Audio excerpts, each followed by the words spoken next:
At Kroger Pharmacy, care is what's most convenient for you. Care is being here when you need us. We're open evenings and weekends. Care is helping you save more. Most insurance plans and discount cards are accepted at your local Kroger Pharmacy.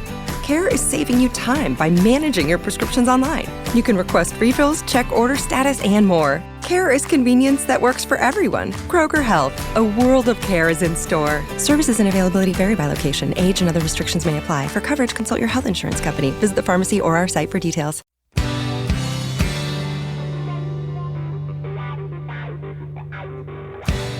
You're in a good place now. You are listening to Perspectives with Ashley Burgess. Welcome back live to Live Your True Life Perspectives, and I'm your host, Ashley Burgess. On today's show, we're going to be talking about self-sabotage, and I know that many of us engage in self-sabotage, some of us more often than others. Some of us more consciously aware of our self-sabotage, while others of us not as conscious of what is actually taking place. And so on today's show, we're going to be analyzing different types of self-sabotage, because I think sometimes we don't even realize that some of the things that we're engaged in on a daily basis is actually hurting us. It's getting in the way of our happiness. It's getting in the way of our joy. And it's creating conflict in our life. And I know that a lot of people say, well, why is it that I self-sabotage? Why is it that I'm walking down this pathway? You know, how do I not see this? And it goes back to our core beliefs. And we're going to talk more about that, about how our core beliefs kind of set us up for these types of situations. But first of all, I want to describe, what self-sabotage is. And it's basically creating the problems in our life, right? It's destructive behavior that is getting in the way of us having successful action. It's hampering us. It's thwarting our success and our ability. It's deliberate subversion. And so when this is happening, we're hindering our own progress. And it can get not only very destructive, but sometimes if it's left untreated and unrecognized, it can really change our life and create havoc in our life. And recently put out some videos that we're working out on YouTube as well on self-sabotage, how to understand self-sabotage, why we do it consciously, unconsciously, looking at those types of patterns, as well as going back to our core beliefs and understanding why we do what we do. Because once we understand those types of patterns in our life, we're able to do what? We're able to change them. We're able to recognize it, change it, and move on. And so this is going to be a very powerful show.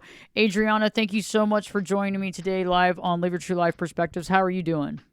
I'm doing well. How are you? I'm doing good. Thanks for asking. I know that we've been talking about the concept of self-sabotage. And, tell me what comes to mind when you think of self-sabotage. Yep. Kind of going back to what you said, it's just destructive behavior and it's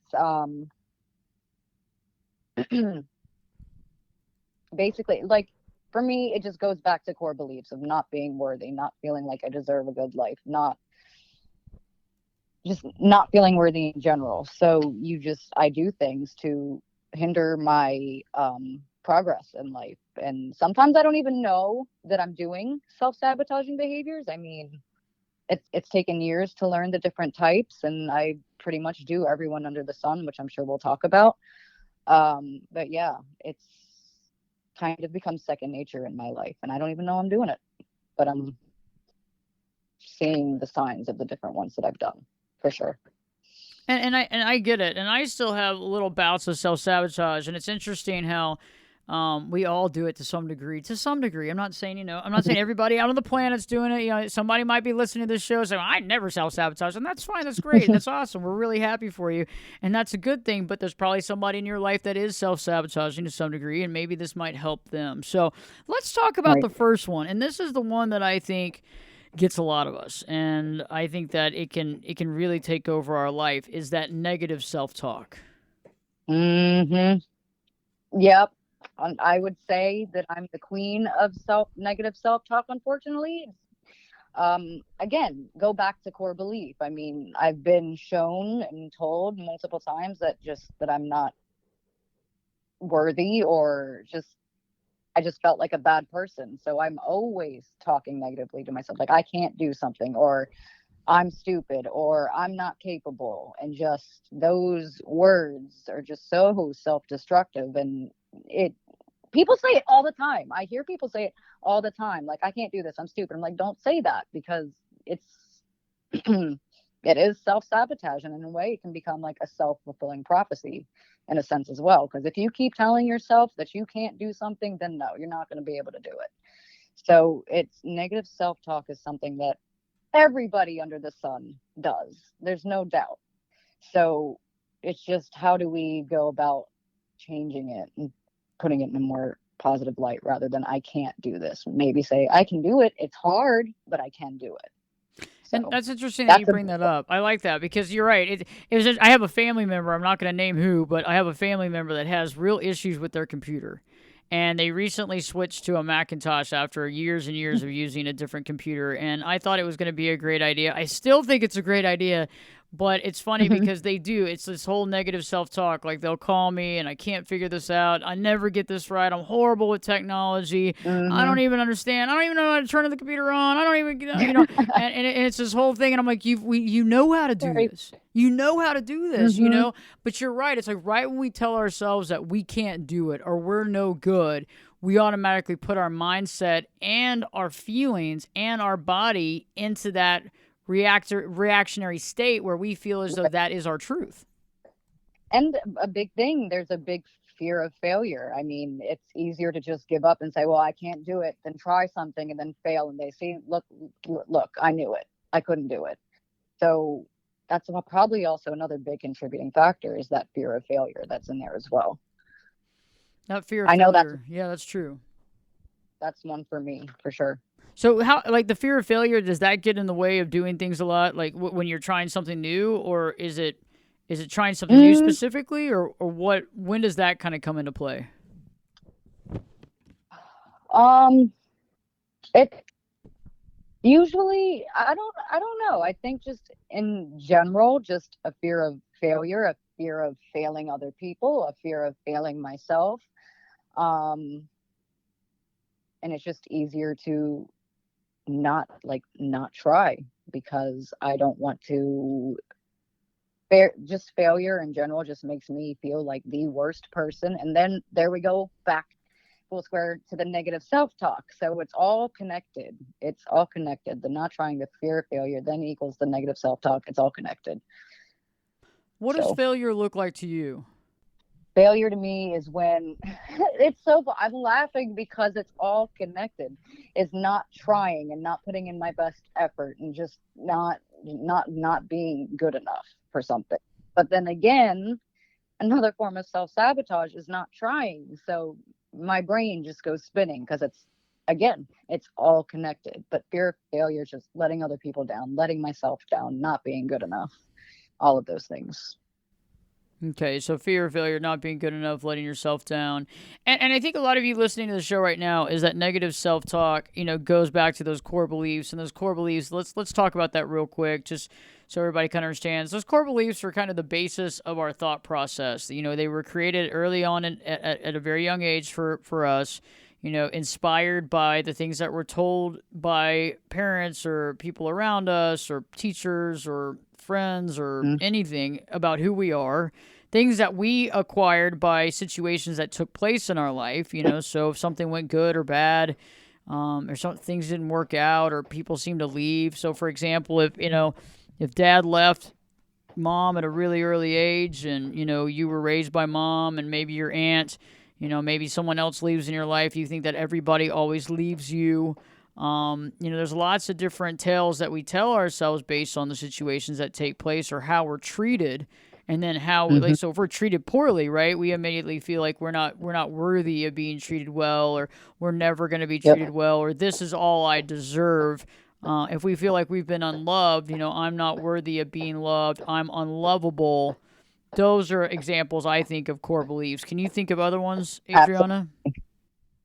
Pretty much, just not being good enough. And honestly, another core belief can be I'm stupid, because like you said, people sometimes feed these messages. It could have just been a teacher, but that's a simple core belief. I'm stupid, not good enough, unlovable.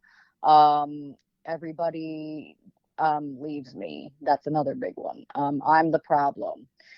So yeah, those are the top core beliefs that I sit with, just pretty much not being good enough or worthy are the big ones for me.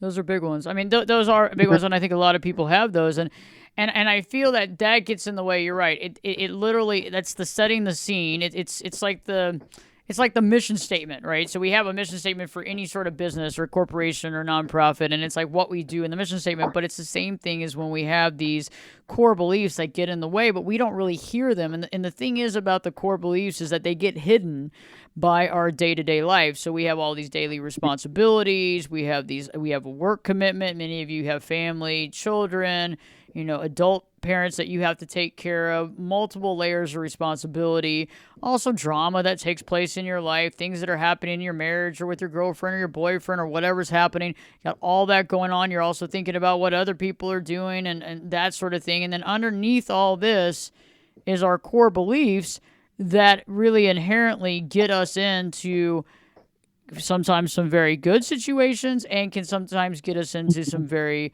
unhealthy situations based on what we're thinking and based on those core beliefs. Yep, absolutely.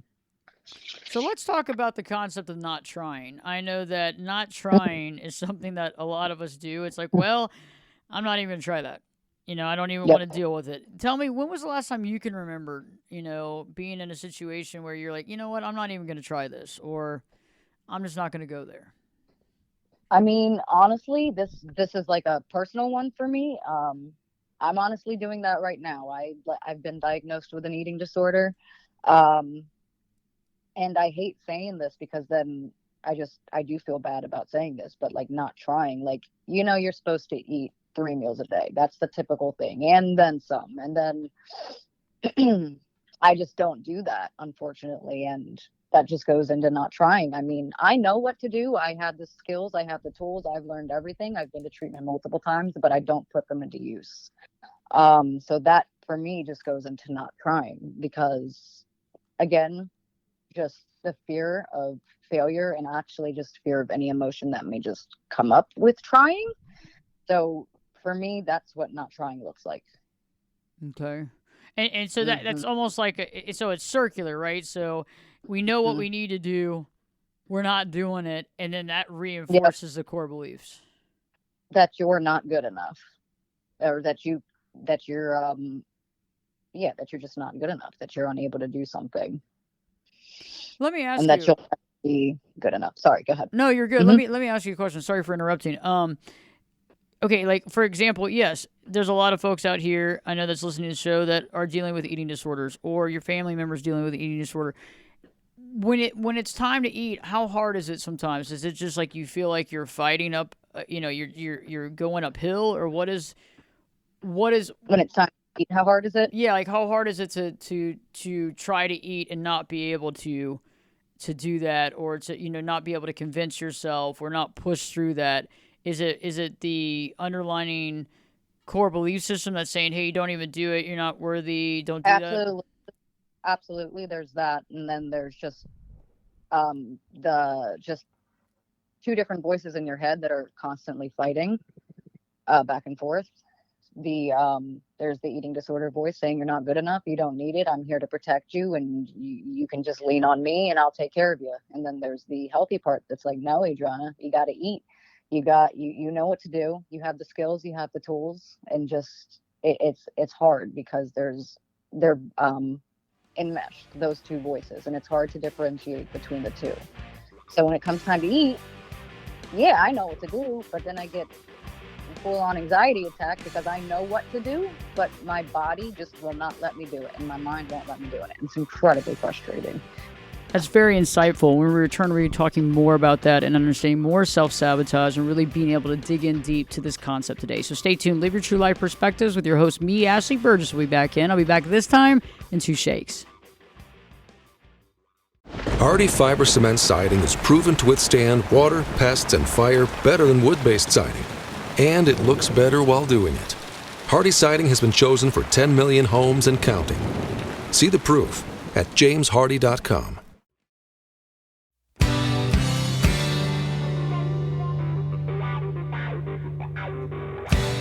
Turn it up and jump in the deep end on perspectives. Now, here's Ashley.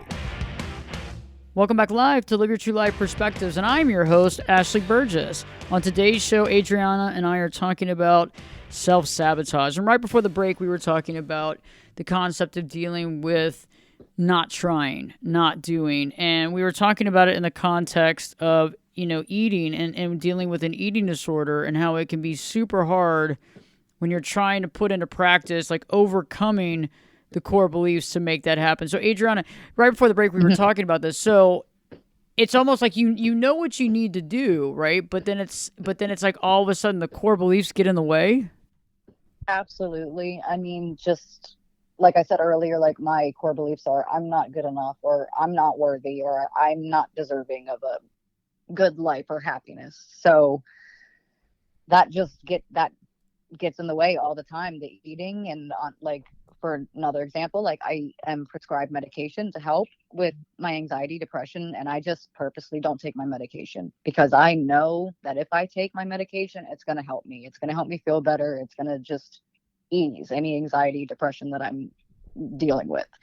So again, I hate the terminology not trying because that just has such a negative connotation to it. It's more just those core beliefs, honestly, and struggling with how to manage them and how to overcome those thoughts.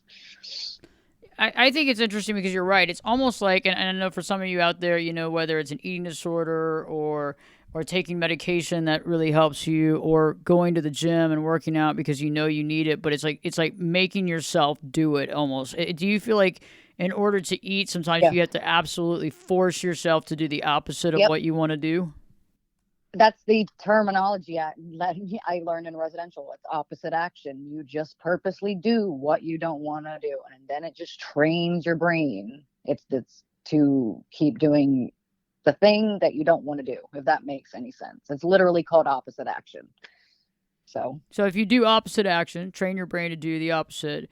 But it's hard, right? Because it takes several weeks to work up to that. And it's almost like, you're having to be vigilant about it. Yeah. Yeah.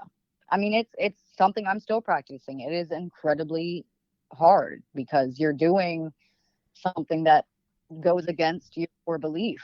And it's a scary thing to do. And it's going out of your comfort zone. And going out of your comfort zones is incredibly scary. But if you want to just get any sort of relief in life and move from these negative core beliefs that you have to do opposite action. That's what I've been taught. It does work. It takes a hell of a lot of practice. It's not going to happen overnight. It could even take months, honestly. So, but that's a big one that I have learned. It's very helpful. And that's interesting. You're right. Taking opposite action. But again, even with taking opposite action, you might take opposite action 3 or 4 days in a row, but then all of a sudden those core beliefs get really deep again. Mm-hmm. It starts swirling around in your head, and then you're like, no, I'm not going to eat. Yep, absolutely. And that's when you really have to if you have to, write positive affirmations. I always hated being told to do those because I thought it was the stupidest thing, but it's honestly just retraining your brain. Write those positive affirmations, read them out loud to yourself multiple times a day, and then your brain starts to believe it. It's just all about retraining the brain. So that makes sense. It's all about retraining the brain. So everybody that's listening, this is the biggest deal, is that we're just trying to retrain our brain. We're trying to connect with that. We're also trying to realize, too, that we are human. We're allowed to make mistakes. But all in all, it's doing that opposite action where we can do the opposite than we've done, but at the same time, we're doing something that's good for us, and everything is consistent. So when we return, we'll be talking more about opposite action. We're also going to be talking more about different types of self-sabotage that many of us might be currently engaged in, just to understand, because some of the stuff that we might be doing as far as self-sabotage is concerned, we might not even realize it's self-sabotage. So we definitely need to look at that too, just so that we honestly see it and understand it for what it is. So stay tuned. Live Your True Life Perspectives with me, your host, Ashley Burgess, will be back in. I'll be back this time in 2 shakes.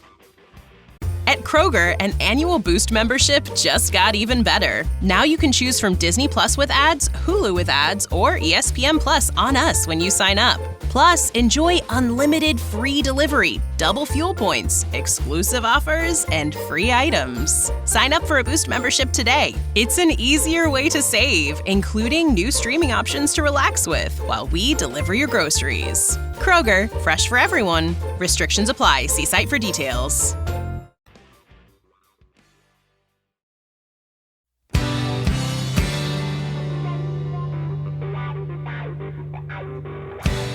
This is Jake Busey, and you're listening to Perspectives with Ashley Burgess. Welcome back live to Live Your True Life Perspectives, and I'm your host, Ashley Burgess. On today's show, I'm joined by Adriana, and we've been talking about self-sabotage. If you're just now tuning in, we've been talking about self-sabotage in various different forms and how to overcome some of these core beliefs that we have created in our life, and how these core beliefs really honestly contribute directly to our self-sabotage. And so, Adriana, we were talking about that. So, we just talked a little bit about the opposite action and working on that in relation to eating disorders, in relation to other different things that happens, is like trying to do the opposite of what we've been trained to do based on our core belief system. But let me ask you, because I know this to be the case, it's funny how you can, not funny, but it's true how you have the mental, the emotional, and the physicality of it. It's almost like with regards to an eating disorder, it would be hard to eat, to do the opposite action, because it's not only that you have those core beliefs, but it's almost like you're not even hungry. I mean, do you feel that way too? That definitely is a thing. I mean, you're honestly not hungry. I mean, there's such thing as losing your hunger cues. If you're doing this long enough, your body just loses those hunger cues. So no, you're not hungry. And that's not a good thing. I'm sorry. Can you repeat the question for me? Yeah, no, you answered it. So there's a physicality piece too, and that's the key. Yep. And so I feel like it's almost like when we do different things, and we physically can feel them. Like, for example, we've all done this. I think to some degrees, like we actually imagine ourselves into being sick. Or we can create the reality that we got food poison. Like, you might see somebody, throw up at a table, and you automatically go, oh my God, I'm going to have food poisoning. We already start thinking we're sweating and we're feeling bad. Well, we didn't even eat the same food, but there's a possibility that we could be sick. And so our brain can create that reality, much less when we kind of address a situation and see it for a certain way. We usually go into that thought process. So if we're usually not eating, or we usually don't feel hungry, not only is the opposite action something we have to do, but it's like overcoming even the physicality, those physical cues that we've been given as well. Yeah. I mean, it can honestly physically be painful, but you got to eat. We were put on this earth. You got to have food. So again, I don't know how many times I can stress opposite action. I mean, that's what you have to do in order to keep moving forward. There is no other way, unless you just, again, don't try, which I hate saying, but not doing what is best for you. So even when you don't believe that it's best for you, you still got to do it. Even if you don't believe, right? Exactly. That's the key, is it's overcoming that belief. Yep. It's hard. It's hard, but it's possible. Let's change the direction a bit and talk about engaging with toxic relationships. I know many people out there engage in toxic relationships, whatever. Let's talk about that. When we engage in toxic relationships, do you find that that's definite self-sabotage? And like, can you think back at a time that you have dealt with that on your own and seen it for what it is? I mean, toxic people, I don't know why. I have this gift of just being like, there's a magnet drawn to toxic people. And I don't know why I have this amazing gift, but I really don't know, but just something, I'm just, again, you're hindering your own growth by hanging around people who are toxic, who don't care about their own growth. And I still honestly don't understand why I do that, why I'm drawn to those people. Yeah, that's a big one. That's a big one for me. Is being drawn to toxicity. Yes. I don't know why it happens. I mean, just something about them, their lifestyle, I really don't know. Do you think, I though, it's mean, kind of an addiction quality? I mean, because we're going back with the core beliefs, and some of those things that are so toxic about them seem so effervescent to some degree because it links up with those core beliefs? like, usually the toxic people I hang around do not have values that match up with mine. They don't value themselves. They just don't value themselves. And for me, I'm still struggling with finding the value in myself. And I guess we have that in common. And we just, I don't know. I really don't know. I Struggling mean, with the usually the belief. toxic people I hang around with are ones that'll just jump in and say, how much they love me, how much they care about me, that I'm the greatest thing. And they make promises they can't keep. And I just latch onto that every time. And then I just learn about their lifestyle and, again, their values. And then I learn after the fact that maybe these aren't people I should be hanging around with. I don't always know they're toxic from the get-go. It's not like always like, oh, look, these people are toxic, I'm going to choose them to go hang out with. It usually takes a little bit of time to see the environment and then learn about them. And then I'm like, all right, maybe they're not the best thing for me because of their behaviors. Okay. So, yeah, you don't know that they're toxic to begin with, but you kind of get drawn to certain personalities. Yeah. And then when when I know, you would think that the light bulb would go off and be like, okay, these people aren't the best people for me. But no, my brain goes to, all right, well, they're showing me attention. They're showing me love. They're showing me attention. I'm going to stay with them because they're feeding something that I'm thriving for. And that's what's most important. I don't really care about their behaviors, their values. I just care about what they're giving me right now in this moment. And then that just throws all my values and self-worth and self-care out the window because I don't care about any of that. And so them giving you attention in that moment is filling that need, and it's also creating value to some degree. And so if they're giving attention, I'm going to thwart my own needs or desires if theirs needs to be first, or if I need to acquiesce, or basically to continue to get that attention. Yep. I mean, it feeds, it feeds the core belief. It helps with that core belief of not being worthy. Okay, well, they're showing me that I am worthy by doing this, that, and the other. But they could be the nastiest people on earth. They could be doing drugs. They can be just any kind of substances, or they're just gaslighting the heck out of me. I don't care. As long as they're giving me that thing that I yearn for, that's all I care about. And I'm going to stick with that rather than any of the other negative stuff that's happening. So you're going to just focus on that in the moment, and then then all of a sudden it's like we stop focusing on, or we don't focus on any of the toxicity, and then all of a sudden it's like we kind of wake up to the realization of what's happening, and then things are really out of control. Yeah. Yep. And then and then you're like, maybe this isn't the best thing for me. Maybe I am being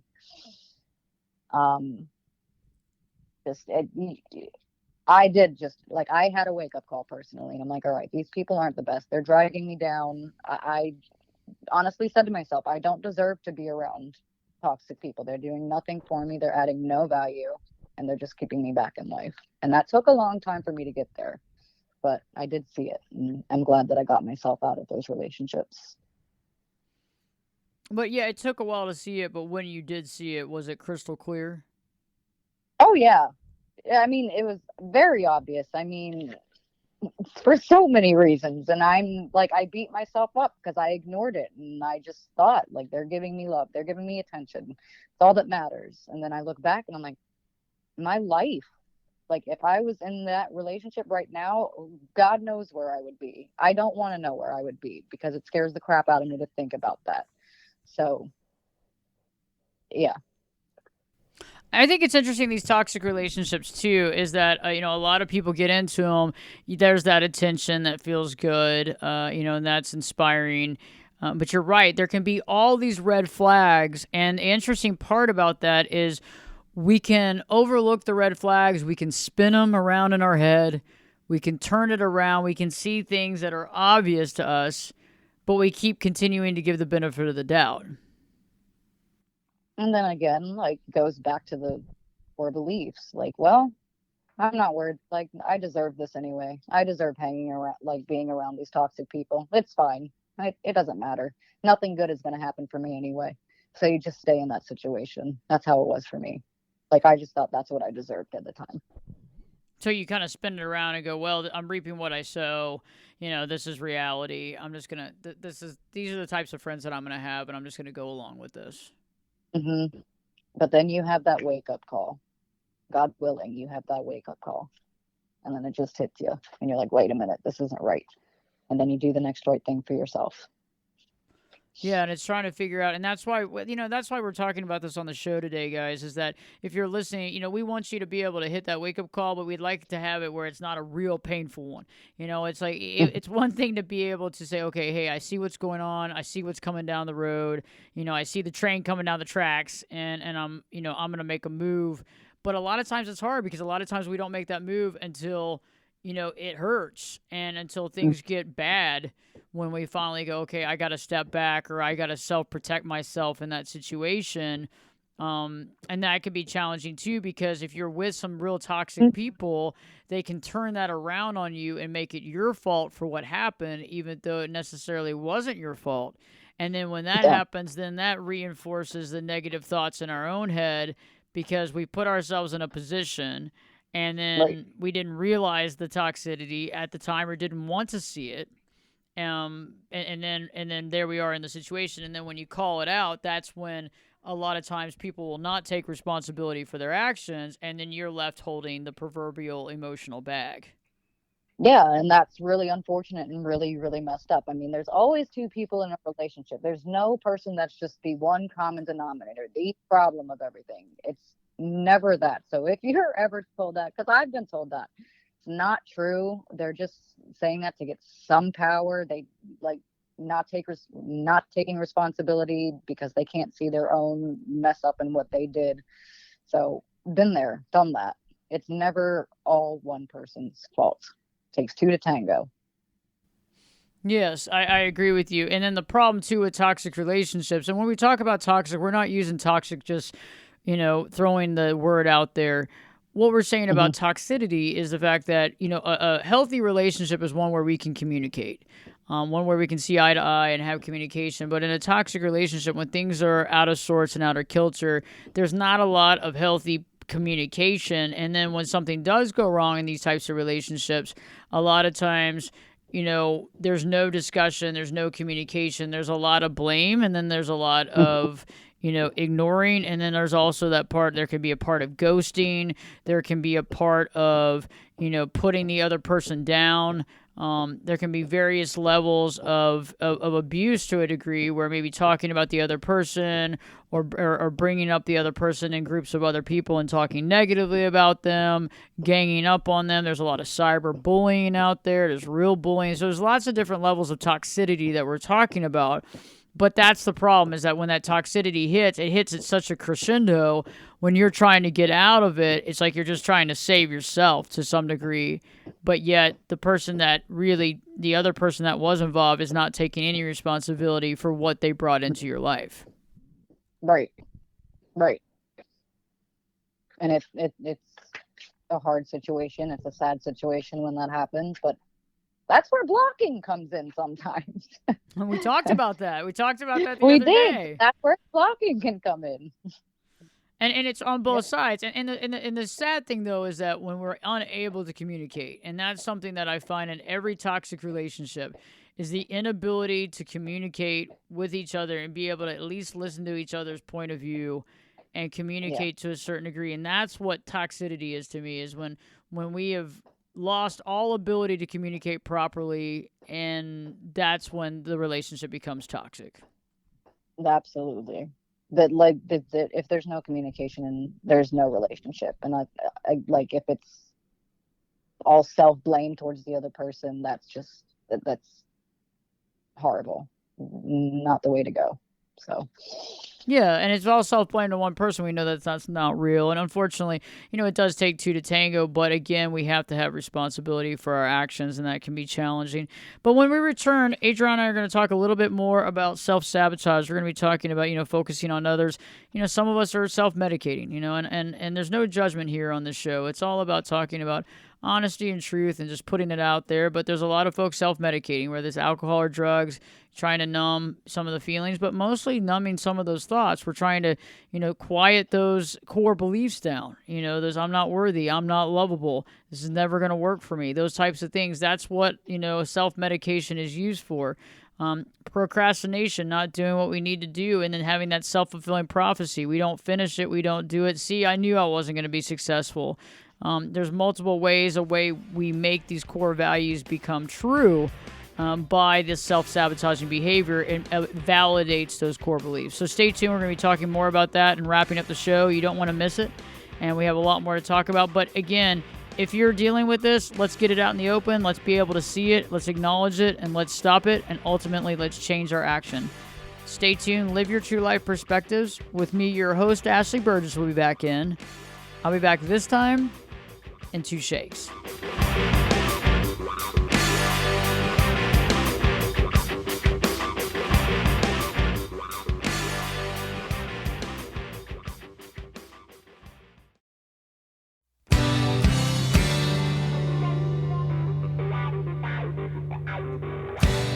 Get in here.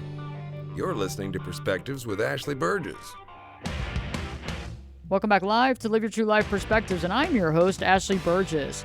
On today's show, we've been talking and discussing about self-sabotaging behavior, what that means. We've talked about the negative self-talk, not trying, engaging with toxic people. And there's a lot more. It's focusing on other people instead of yourself. That's a big one. Many of us do that, where we focus our energy and time on how other people think and feel, and we're not really putting that time and effort into ourselves. Some of us are focusing on self-medication, where we're, drinking or doing drugs or substances to try to numb ourselves. Some of us are dealing with forms of procrastination, giving up, avoidance completely, just avoiding everything, acting out. All these are different types of self-sabotage. But ultimately, the reason why we wanted to talk about this, Adriana, Anna, and I in the show, was to talk about the core belief system. And it all goes back to the core beliefs. And these core beliefs are like the original beliefs that you have growing up about yourself, right? So it would be the belief system that we have. And a lot of times these beliefs are not very healthy. And we have to get to the bottom of these beliefs and understand what they are and understand what's holding us back. And so, we were talking about this just on our break about, cognitive behavioral therapy and about, thinking about and writing this and journaling and trying to get down to the reasons why we do these things. And Adriana, have you tried, being able to journal things like this down or kind of focusing on that? Because we have to basically be able to shoot holes through the logic or through these thoughts to show that they're not necessarily logical. Right. I mean, it's you just said it, the CBT or CPT. I mean, it's a therapy that you go to specifically for trauma and unlearning those core beliefs. Literally, what I've done in the past is I've wrote down my core beliefs, and it makes you, it takes you back. It could take you all the way back to your childhood, unfortunately, which is really painful. And then you just learn about why those beliefs were developed and what actions were done in the past that created those beliefs for you, and then just unlearning those beliefs. Like, I'm unworthy. Okay, well, maybe I have been abandoned in the past, but does that make me an unworthy human being? No. So it takes years, honestly, to unlearn, and that you do go to a specific therapist for that. It's a specialization or whatever. And it's really great when we look at this because, I've had clients where we walk through these core beliefs and understanding, whether it's everybody's going to leave me, I'm going to be alone. Because remember, for example, a good example is if we believe that everybody's going to leave us, even if they don't leave us, we're going to orchestrate something subconsciously to push them away. Yeah, that's self-fulfilling prophecy right there. That's exactly what that is. To create that reality to actually take place. And I know people say there's no way we do this, but we do. Because we have to make the core belief true. Because otherwise we have to change our core beliefs. We can't operate from a system of negative core beliefs and not self-sabotage ourselves. It doesn't go hand in hand. We have to literally look at each one of these core beliefs. Why am I not lovable? Oh, because so-and-so left me at age whatever, or because this happened. We have to look at how these actions are separate from our truth. And that is ultimately where the rubber meets the road when it comes to showing how these core beliefs no longer hold any value, but it takes effort and it takes consistency and it takes time and it takes belief to get over those. Yep, absolutely. I mean, even if you don't fully believe it, I mean, you don't have to 100% buy into the fact that, oh, I'm worthy, oh, I'm lovable, and oh, I'm this and that. Like, you don't have to believe it right off the bat. But just putting in that work, and like, again, opposite action also goes into like CPT work. It's again training your brain to believe the opposite of what you've been taught. So powerful. Adriana, great having you on the show. I look forward to having you back on. We got lots of subjects to talk about, so I'm looking forward to it. Thank you again for having me. It was fun. Good times. For everybody that's out there listening, think about it. Start writing these things down. Get a journal. Write down your thoughts. Write down some of these core beliefs. These core beliefs are what are getting in the way. If they are not positive beliefs, they're not positive beliefs. We need to look at them and see and understand how the actions and the things that happen in your life, how we began to believe these, and we need to start seeing that they're not logical, they're not real, and they do not define you, and you can do it. Yep. Great show. Thank you all for tuning in. Check out the YouTube channel. Just go to YouTube and just look up Ashley Burgess. Just search Ashley, Berges. You can check out the website, ashleyburgess.com, and also check out the latest podcast as well. Live Your True Life Perspectives with your host, me, Ashley Burgess, will be back in. I'll be back this time. I'll be back this time in 3 shakes.